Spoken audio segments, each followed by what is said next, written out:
Hello YouTubers out there, this is Jerry at the Movies with your host Jerry Saravia. And today I'm just going to briefly speak about the passing of Roger Ebert, who died last week at the age of 70 years old. And Roger Ebert, well, let's just put this in the proper perspective. I've been writing film reviews since 1984, when I was really just a teenager, and continue to write film reviews today. I'm not a professional film critic, I'm just an amateur. I've got my own blog, but I really started my own website a long time ago, back in 1998. And I had been published a couple of times, so film reviews is something I've done for the longest time. Getting close to 30 years now, really. But the one who inspired me was Roger Ebert. I mean, had it not been for Roger Ebert, I would never have considered writing a film review, or even doing this show, Jerry at the Movies, or for that matter, the Boob Wasteland show. He somehow made film criticism not just accessible, but he brought personality to it. And everyone kind of, at least for my generation, really knew him from television, from Siskel and Ebert at the Movies and so on. And of course he started off on sneak previews. Now Gene Siskel passed away in 1999, and now Ebert is gone. And it's just kind of sad in a way, very, very sad that this man is gone. Looked like he started to write essays on politics and other matters, not just film-related discussions or topics, and it's kind of sad to see the man go. So, you know, his cancer came back, and he'd broken his hip, and he's gone. That's it. But if it wasn't for him, I mean, I doubt I would have written a single review in my life. So he is really the inspiration.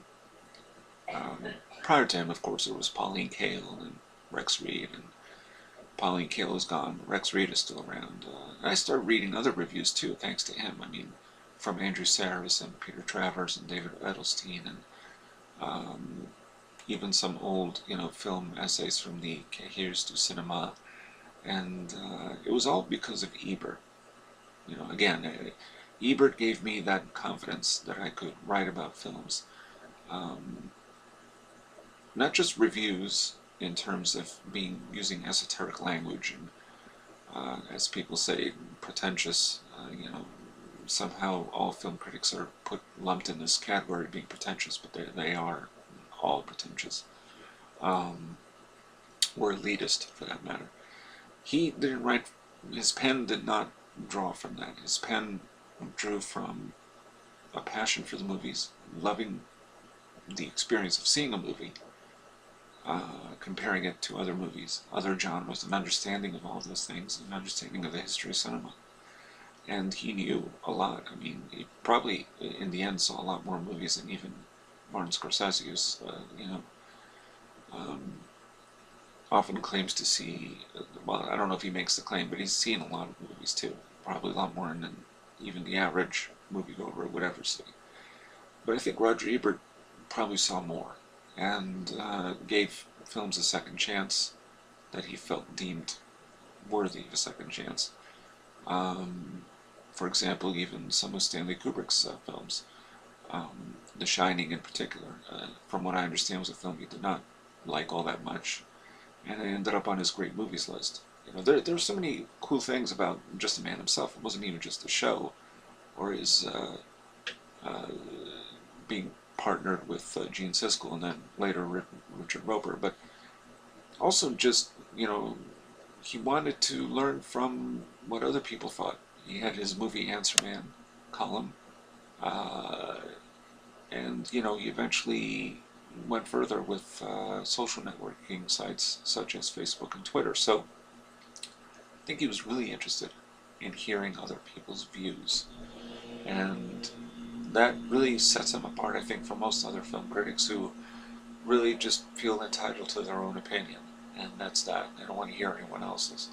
I'm not generalizing, it's just that's kind of true. Whereas I like to hear what other people think.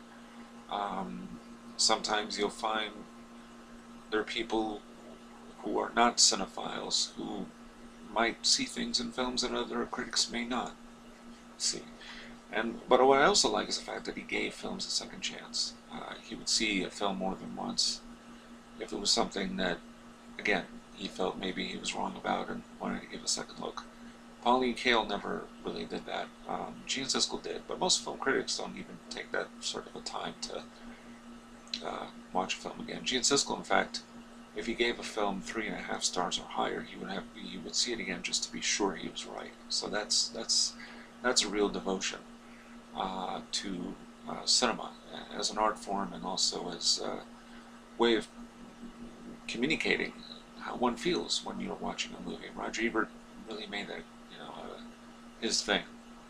A lot of people probably will not remember that back in 1990, he really fought hard with the former president of the MPAA, Jack Valenti, over the fact that a lot of films like The Cook, The Thief, His Wife and Her Lover, and other pictures of, let's say, artistic merit were receiving X ratings, and he felt there should be an A rating for adult films, and not, or for adults only, meaning not pornographic films, but films that maybe had sexual, more graphic sexual situations, or even violent ones, that separated them from porn.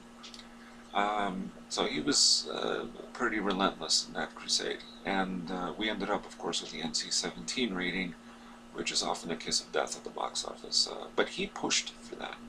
I didn't always agree with Ebert's reviews, but on the other hand, that's what made him so terrific.